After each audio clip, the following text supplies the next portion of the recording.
আমাদের দেশের অবস্থা দেখেন না?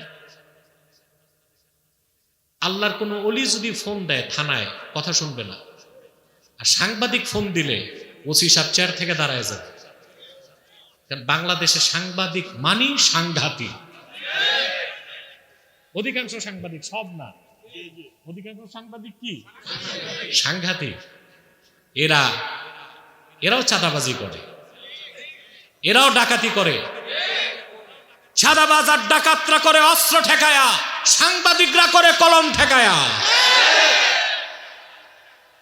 কারণ এই যে মিডিয়া, এটা একটা শক্তি। এটা কি শক্তি? একটা হচ্ছে মানি, আরেকটা হচ্ছে মিডিয়া, আরেকটা হচ্ছে ম্যান্ডেট, আরেকটা হচ্ছে মাসাল। এই চারটা শক্তির জন্য মানুষ সব করতেছে, ব্যবসা করতেছে, চাকরি করতেছে, রাজনীতি করতেছে, একজন একজনকে মারতেছে। মূলত দুইটা, সম্মান আর শক্তি। মানুষ যে পথে সম্মান চায়, এখানে সম্মান আছে?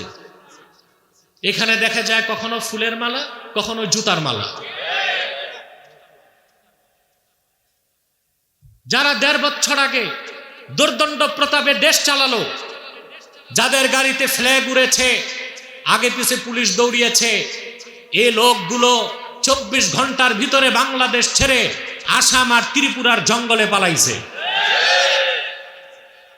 তো সম্মান কই? কেউ উড়ে, কেউ ঘুরে। বেশি পালাইছে আপনাদের আখাউড়া দিয়ে। আর যিনি খলনায়িকা, উনি পালাইছেন উড়ে। এই সম্মান হচ্ছে তাকওয়ার পথে। আমি আপনাদের ইহকালীন কল্যাণ, পরকালীন মুক্তির লক্ষ্যে সূরা তাওবা থেকে ১১৯ নম্বর আয়াত তেলাওয়াত করেছি। এই একটি আয়াতে আল্লাহ তাআলা আপন মুমিন বান্দাদেরকে দুটো নির্দেশ করেছেন। কয়টা? আল্লাহ রাব্বুল আলামিন বলেন, ইয়া আইয়ুহাল্লাযীনা আমানু তাকুল্লাহা ওয়া কুনু মা'আস সাদিকিন। ঈমানদারগণ, বিশ্বাসীগণ, তোমরা মহান আল্লাহকে ভয় করো।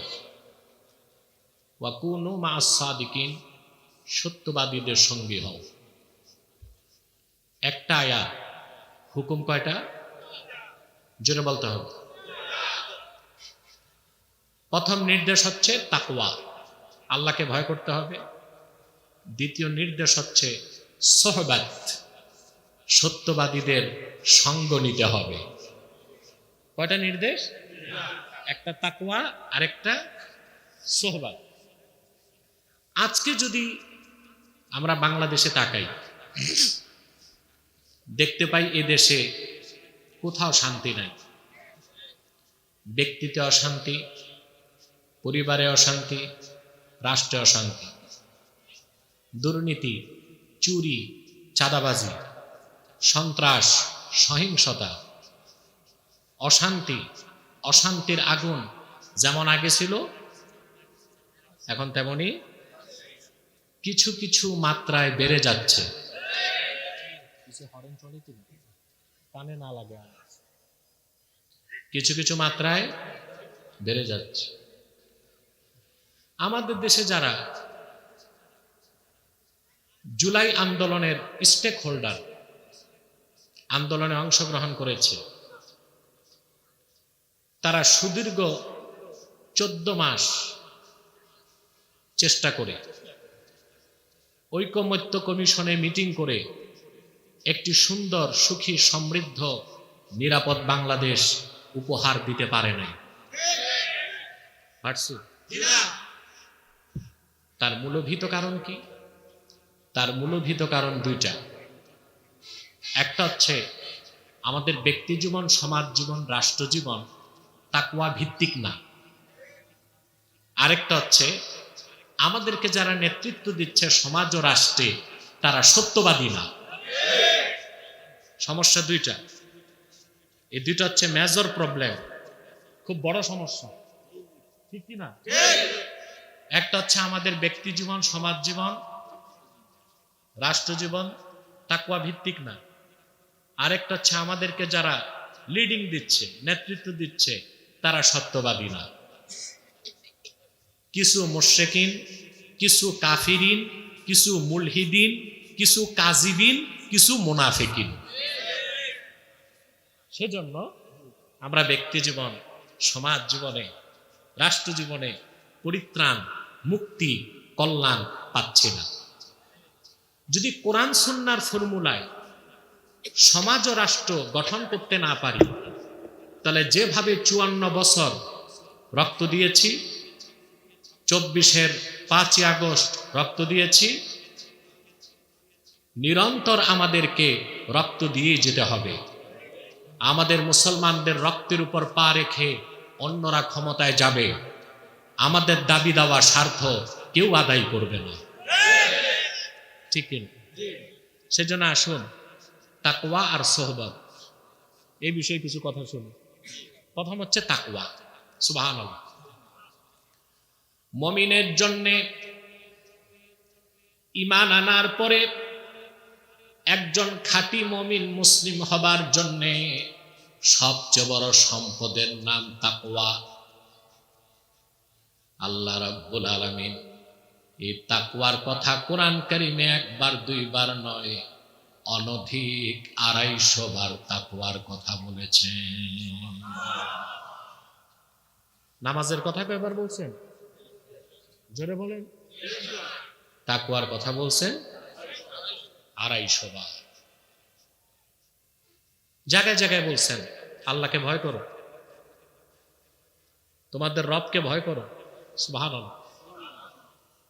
মুমিনের জীবনের সবচেয়ে বড় সম্বল হচ্ছে তাকওয়া। সম্বল বুঝেন? কথা বলেন। সম্পদ না, সম্বল। সম্পদ আর সম্বলে পার্থক্য আছে। আপনার ঘরে 100 ভরি স্বর্ণ আছে, 1000 ভরি রূপা আছে, 10 কোটি টাকা আছে, ওটা সম্বল না, ওটা সম্পদ। কিন্তু আপনি সফরে বের হইছেন, বুঝলেন? সাথে যেটা ওটা সম্পদ। ওটা কি? একটা সম্পদ, আরেকটা কি? ইয়াজুজ মাজুজদের কাজ শুরু করছে, ভাগো ভাগো ওইখান থেকে। সব ইয়াজুজ মাজুজের কাজ শুরু করছে। মাঠের থেকে 70 হাত দূরে পাঠাও, যাও যুবক যাও, কিছু মারবা না, মারলে তো জীবনে মাহফিলি আসবে না। আদর করে বসাও, নয় পত্রপাঠ বিদায়।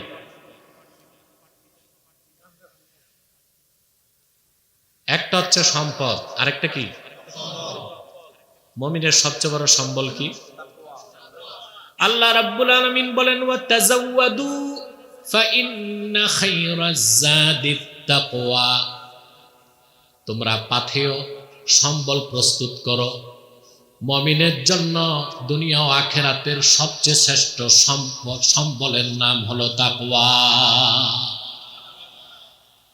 সম্বলের নাম কি? তাযাওউদ। এটার অর্থ ইত্তেখাজুজ জাত। ইত্তেখাজুজ জাত তৈরি করা। জাত জাত জাত কাকে বলে?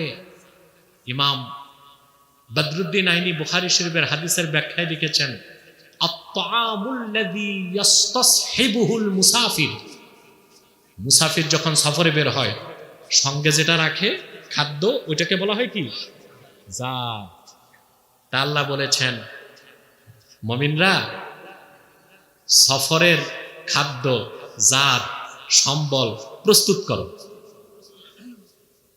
মূলত হুকুমটা আল্লাহ করেছেন হাজীদেরকে, যারা হজ করতে যাবে তারা যেন সফরের সম্বল সঙ্গে রাখে। কারণ হাজী যদি হজে যায়, সম্বল না থাকে, তাকে তো ভিক্ষা করতে হবে। কি করতে হবে? ভারত, পাকিস্তান, বাংলাদেশের অনেক হাজী যে সৌদি আরবে ভিক্ষা করে। তো সম্বল না থাকলে কি করবে? এই জন্য আল্লাহ বলছেন হাজিরা কি করো, তাজাওয়াদু, জাত প্রস্তুত করো, পাথেয় সম্বল রেডি করো হজে যাওয়ার আগে। সুবহানাল্লাহ। এই বাংলাদেশ, পাকিস্তান, ভারতের হাজিদের ভিক্ষাবৃত্তির কারণে সৌদি সরকার এখন ভিসাই দিতে চায় না। বারবার ফরেন মিনিস্ট্রিকে বলে আপনারা হাজি পাঠান, ভিক্ষুক পাঠায়েন না।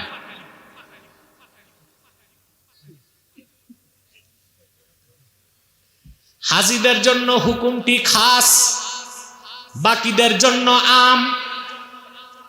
সারা দুনিয়ার প্রত্যেকটা মানুষই তো সফরে আছে, সুবহানাল্লাহ বলবেন না? সেই জন্য হাজিদের জন্য হুকুমটা খাস, বাকিদের জন্য আম। প্রত্যেকটা মানুষকে তার আখিরাতের সফরের শেষ প্রান্তে পৌঁছার জন্যে অবশ্যই সম্বল লাগবে, সহায় লাগবে, পাথেয় লাগবে। আর সেই সম্বলের নাম হলো তাকওয়া। বলেন সুবহানাল্লাহ। ওই সম্বলের নাম কি? সুবহানাল্লাহ।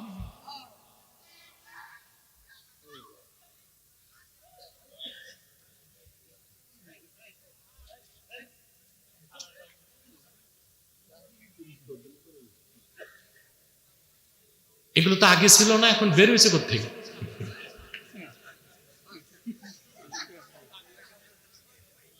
এই মাহফিলে কোনো স্বেচ্ছাসেবক নাই, নাই মনে হয়, সবই শ্রোতা। এটা পরিবেশটা ঠিক করেন, আওয়াজ না হয় যেন। আমি বেশি রাত কষ্ট দিব না, খুব জরুরি কথাগুলো বলেই বিদায় নিব ইনশাআল্লাহ। ঠিক আছে না? অনেক আলোচক আরো থাকতে পারে, আলোচক আমার পরে হয়তো আলোচনা করবেন।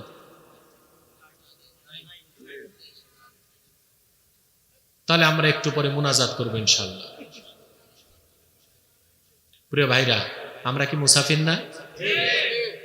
তো সম্বল শুধু হাজিদের লাগবে না, সবার লাগবে। হাজিদের সম্বল কি? ছাতু, শুকনা গোশত, প্রয়োজনীয় কাপড়, ঠিক না? আমরা তো মুসাফির। আমাদের সফর শুরু হয়েছে আত্মার জগৎ থেকে। আমরা ছিলাম আলমে আরওয়াহে, সেখান থেকে সফর করে এসেছি যেখানে এটা আলমে আসবাব, বস্তু জগৎ। এখান থেকে সফর করে যাব আলমে বারজাখ, কবরের জগৎ। সেখান থেকে সফর হবে আলমে মাহশার, হাসর ময়দান। সেখান থেকে সফর হবে ঈমান থাকলে জান্নাত, ঈমান না থাকলে জাহান্নাম। তখন সফর, কথা বলেন, আমি কি কবরস্থানে না মাহফিলে? বুঝবো কেমনে?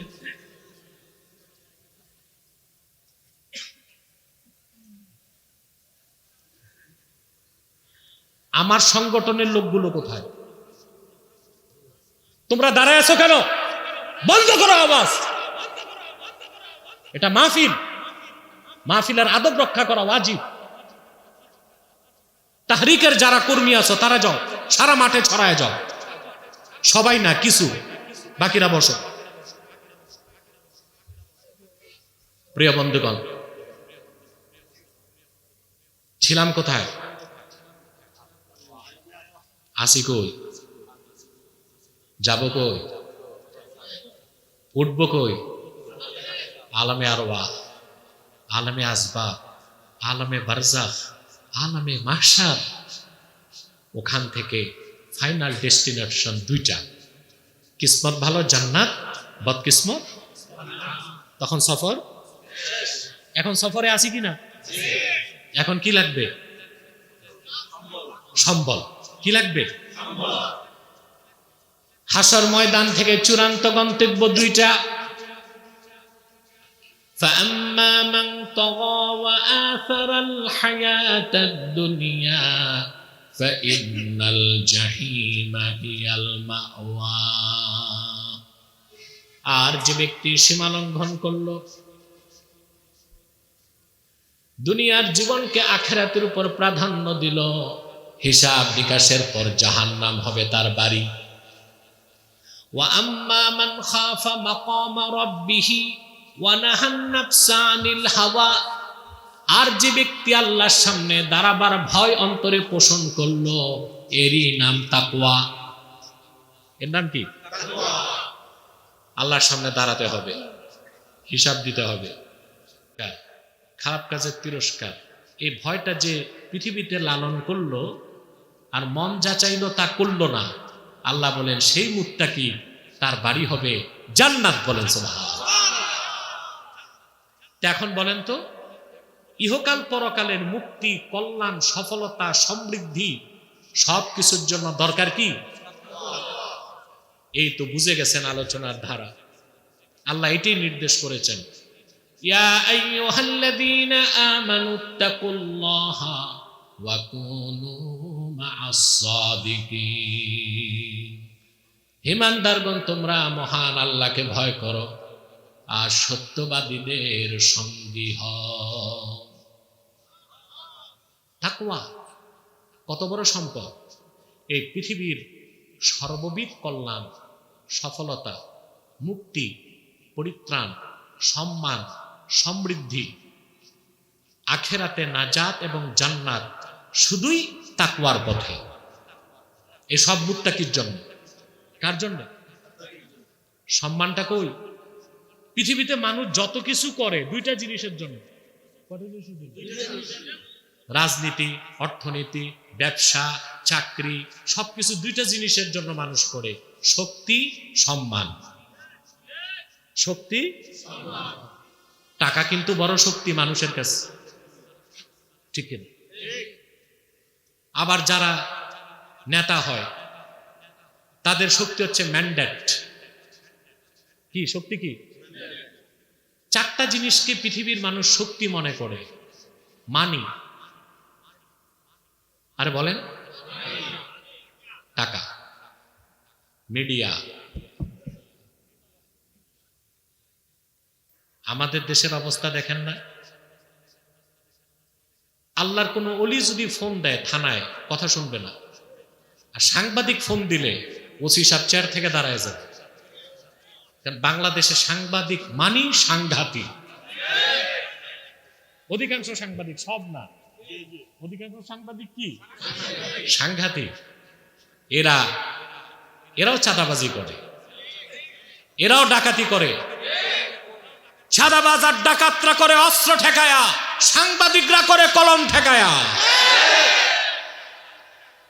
কারণ এই যে মিডিয়া, এটা একটা শক্তি। এটা কি শক্তি?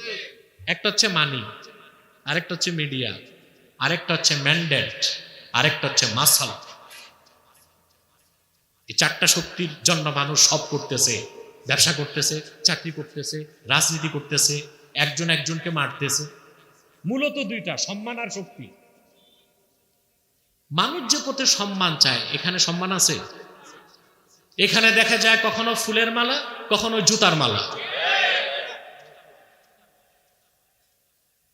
যারা ১.৫ বছর আগে দুর্দণ্ড প্রতাপে দেশ চালালো, যাদের গাড়িতে ফ্ল্যাগ উড়েছে, আগে পিছে পুলিশ দৌড়িয়েছে, এই লোকগুলো ২৪ ঘন্টার ভিতরে বাংলাদেশ ছেড়ে আসাম আর ত্রিপুরার জঙ্গলে পালাইছে। তো সম্মান কই? কেউ উড়ে, কেউ ঘুরে। বেশি পালাইছে আপনাদের আখাউড়া দিয়ে। আর যিনি খলনায়িকা, উনি পালাইছেন উড়ে। এই সম্মান হচ্ছে তাকওয়ার পথে।